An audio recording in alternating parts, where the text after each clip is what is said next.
320 million tons of gold confirmed,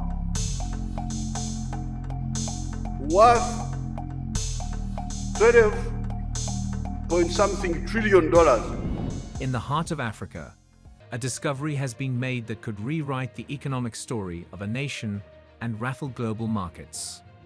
Uganda, a country with a GDP of around $50 billion, has announced it's sitting on an estimated 31 million tons of gold ore. The potential value, a mind-boggling $12 trillion. To give you some perspective, that's enough money to pay off the entire national debt of the United States, with trillions left over. It's the kind of discovery that could, in theory, make Uganda one of the wealthiest nations on Earth, almost overnight. But this isn't just a story about finding gold. It's a story about what happens after. For centuries, the incredible mineral wealth of Africa has been pulled from the ground and shipped out by foreign powers, leaving the continent's people with very little to show for it except for a damaged environment and economic dependency. It's a pattern so common it has a name: the resource curse. This time, though, something different might be happening. Uganda's president, Yoweri Museveni, has drawn a line in the sand. He has declared a nationwide ban on exporting raw, unprocessed minerals. So some people wanted us to export iron ore or butare, we call it in our language, to India. And one of our districts, where some people who are here, whom I see come from, had already made a deal with India that we sell our iron ore to them as iron ore. I said over my dead body, I have banned all the export of unprocessed minerals from here. His message is crystal clear. The days of exploitation are over. Uganda is going to refine its own gold, build its own industries, and take control of its own destiny. This is a bold, defiant move against the way things have always been done.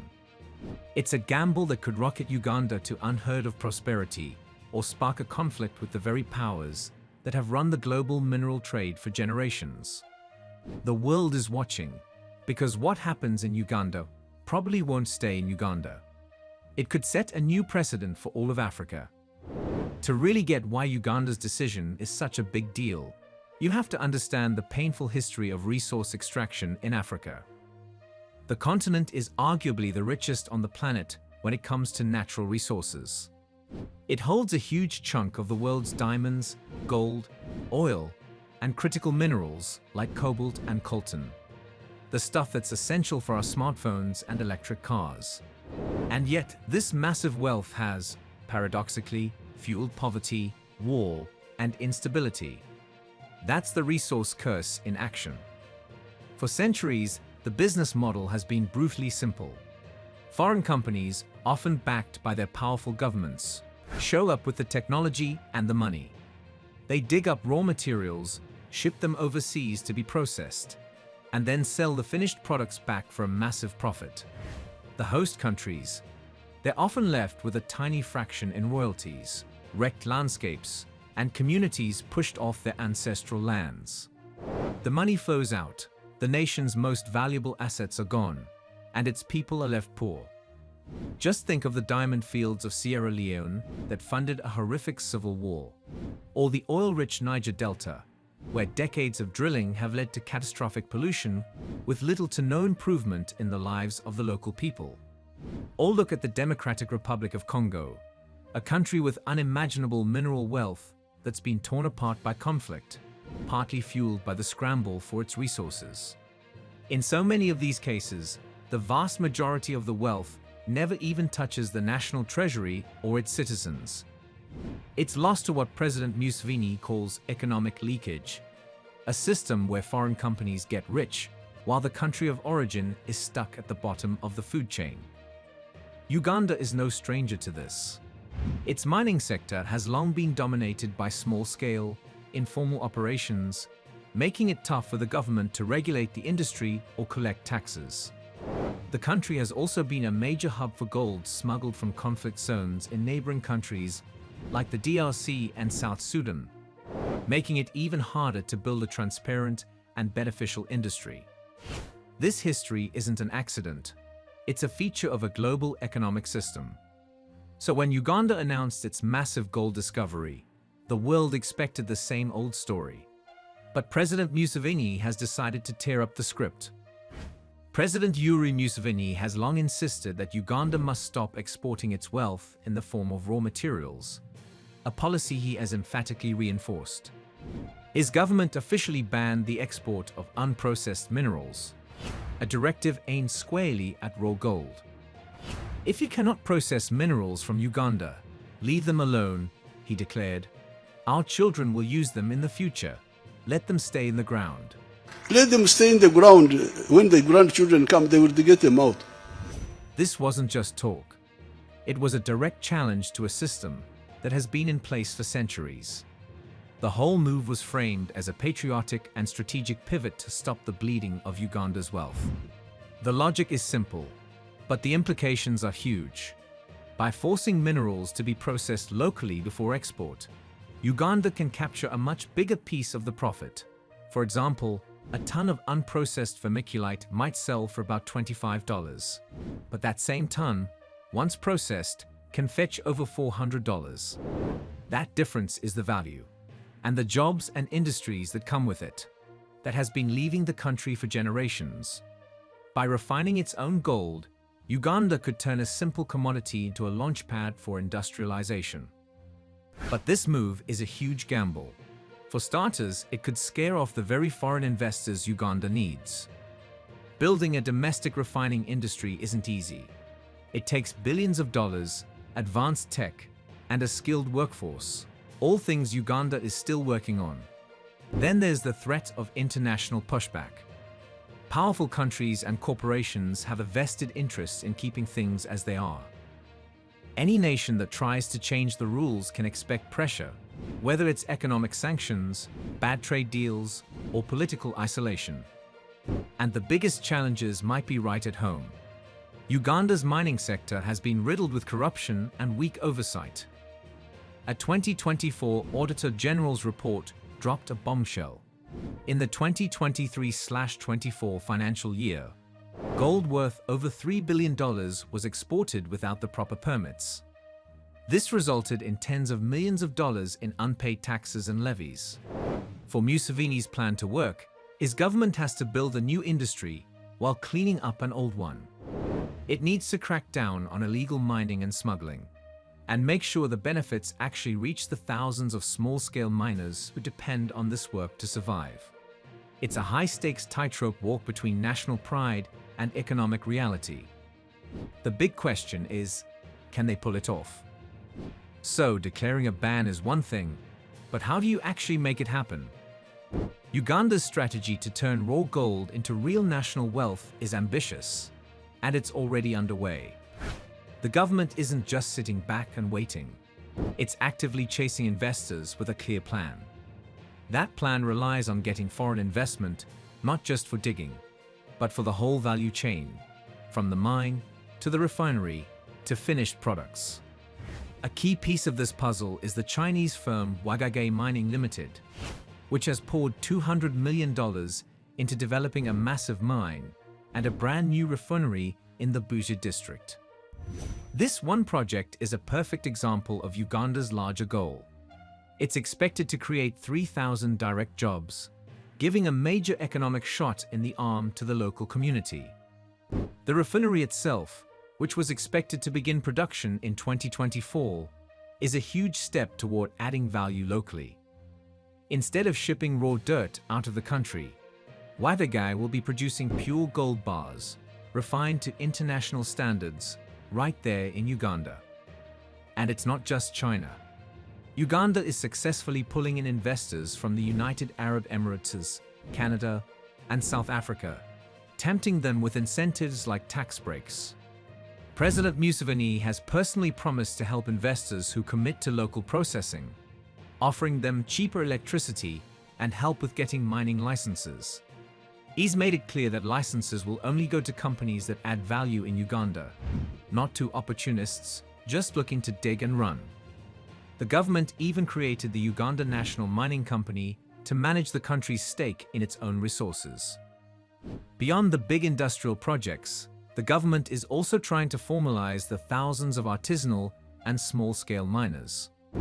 The idea is to give them licenses, training, and access to safer, more modern mining equipment. This would not only improve their lives, but also bring them into the official economy, so the government can collect taxes and regulate the industry. The Bank of Uganda has even started a program to buy gold directly from these local miners, which helps build up the country's foreign reserves and stabilize the Ugandan shilling. It's a top-to-bottom strategy, all aimed at building a mining industry that can stand on its own 2 feet and, most importantly, benefit all Ugandans.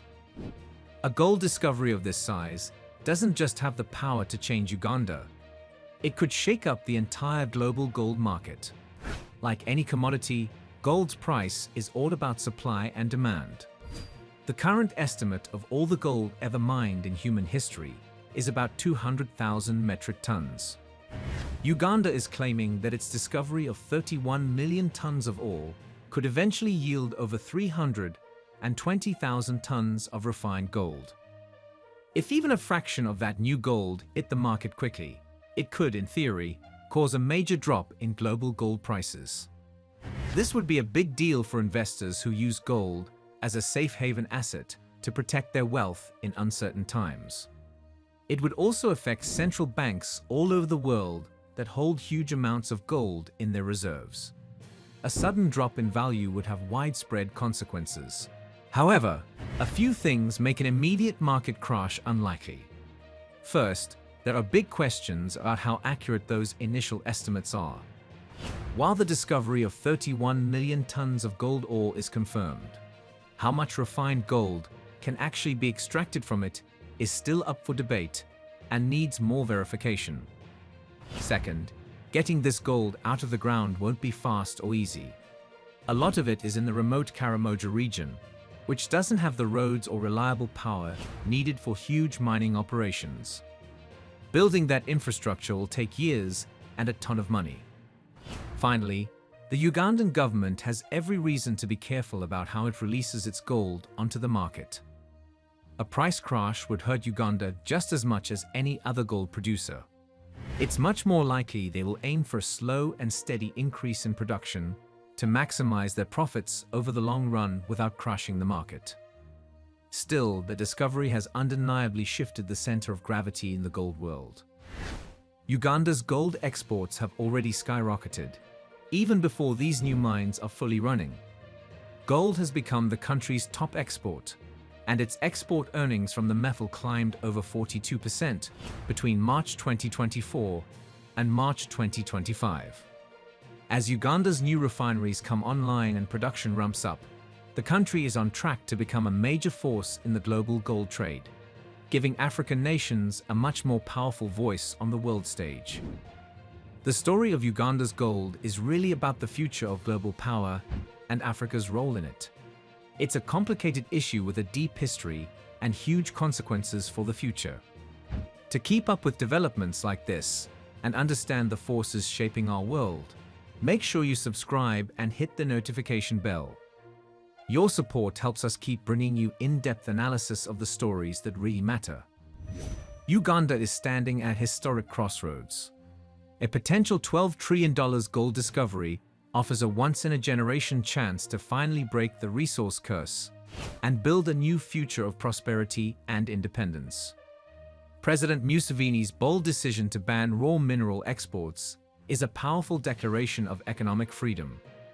A statement that African resources should, first and foremost, benefit African people. The strategy is in motion.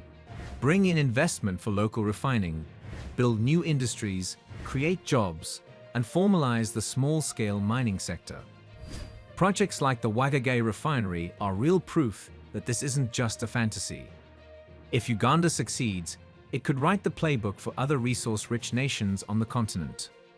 It could kick off a wave of resource nationalism that completely changes the global economic game and proves that it's possible to use natural wealth to build a fair and sustainable economy. But the road ahead is full of obstacles. The shadow of history is long, and the powerful interests that benefited from the old way of doing things won't go down without a fight. The internal battles against corruption, poor infrastructure, and weak regulation are very real.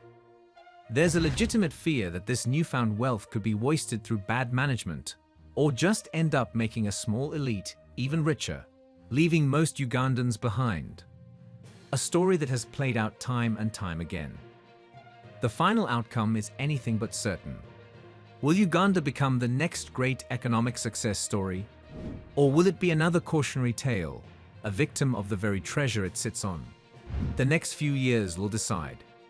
The world is watching to see if Uganda can navigate this dangerous path and truly seize its golden opportunity.